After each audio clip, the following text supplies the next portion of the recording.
अस्सलाम वालेकुम, welcome to my channel. आज मैं आपके साथ अपनी मदर इन लॉ की एक सीक्रेट रेसिपी दाल चावल की शेयर करने जा रही हूँ, जिसके लिए हमें आधा किलो चने की दाल चाहिए, जिसे 1 से 2 घंटा पहले भिगो लेना है। ये स्टेप बहुत ज़्यादा ज़रूरी है। इसके साथ हम ले लेंगे एक स्मॉल टू मीडियम साइज़ का प्याज। बड़े साइज़ का प्याज नहीं लेना, क्योंकि उससे दाल में मिठास आ जाएगी, जो कि हमें बिल्कुल भी नहीं चाहिए।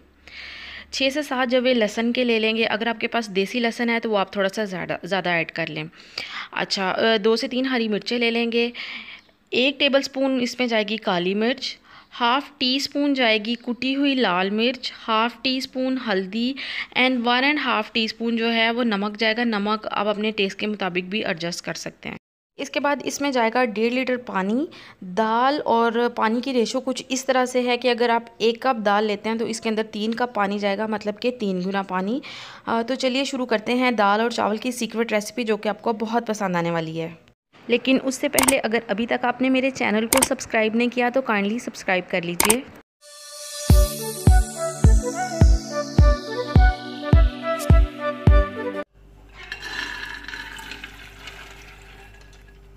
सबसे पहले दाल को मैंने कुकर में डाल दिया है, जो कि 2 घंटे पहले भिगो के रखी हुई थी और भीगने के बाद साइज़ में ऑलमोस्ट डबल हो चुकी है। इसके साथ मैं इसमें शामिल कर रही हूँ प्याज, लहसुन और हरी मिर्च। ये कम इंग्रेडिएंट्स के साथ बनने वाली बहुत मज़े की दाल है।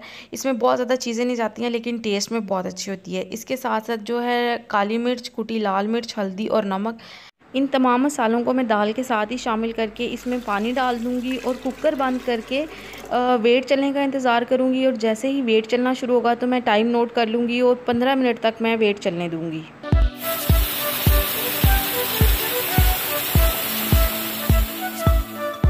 वेट चलने के 15 मिनट बाद जब मैंने कुकर खोला है तो दाल हमारी जो है ना वो बेहतरीन किस्म की गल चुकी है। और अभी 5 से 7 मिनट मैं इसको और पकाऊंगी ताकि ये थोड़ी सी गाढ़ी हो जाए। अगर आपको पतली दाल पसंद है तो ये आपकी अपनी चॉइस है, लेकिन ये वाली दाल बेशक चावलों के साथ भी बनाएं तो थोड़ी सी थिक ही अच्छी लगती है।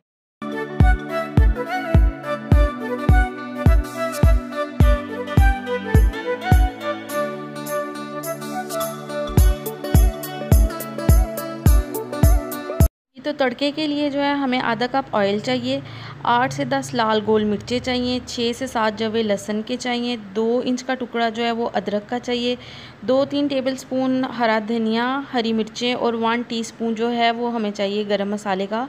तो सबसे पहले ये अदरक और लहसुन को मैं चॉप कर लूँगी।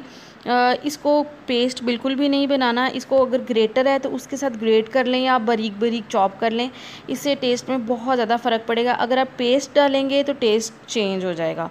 तो यहाँ पे एक पैन में मैंने ऑयल शामिल करके और ऑयल को गर्म नहीं होने देना। इसके साथ ही अदरक और लहसुन जो मैंने चॉप किए हुए हैं वो मैं इसके साथ ही डाल दूँगी, ताकि साथ साथ तेल गर्म हो और साथ साथ ही अदरक और लहसुन जो है ना वो पकना शुरू हो जाए और इनका कच्चापन दूर हो जाए। अदरक लहसुन को मैं बड़ा ही खूबसूरत गोल्डन ब्राउन कलर आने तक पकाऊंगी। अगर मैंने इससे कम पकाया तो दाल में कच्चापन का टेस्ट आएगा, और अगर ये ओवर कुक हो गया और थोड़ा सा भी ज़्यादा ब्राउन हो गया तो दाल बिल्कुल जला जला उसमें टेस्ट आएगा। तो इस स्टेज पे बहुत ज़्यादा एहतियात और ध्यान की ज़रूरत है।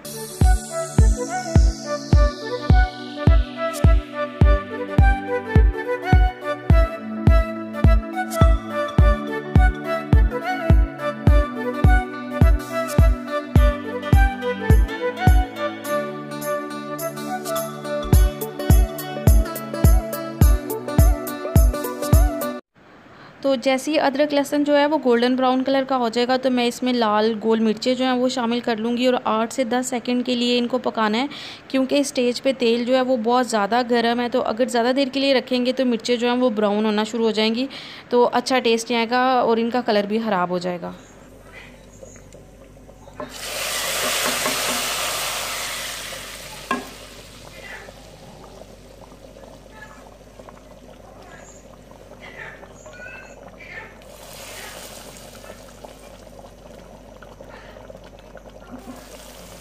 तड़का लगाने के बाद इसमें हरा धनिया, हरी मिर्चें और गरम मसाला शामिल कर देंगे और इस तरह हमारी बेहतरीन किस्म की दाल जो है वो रेडी हो गई है।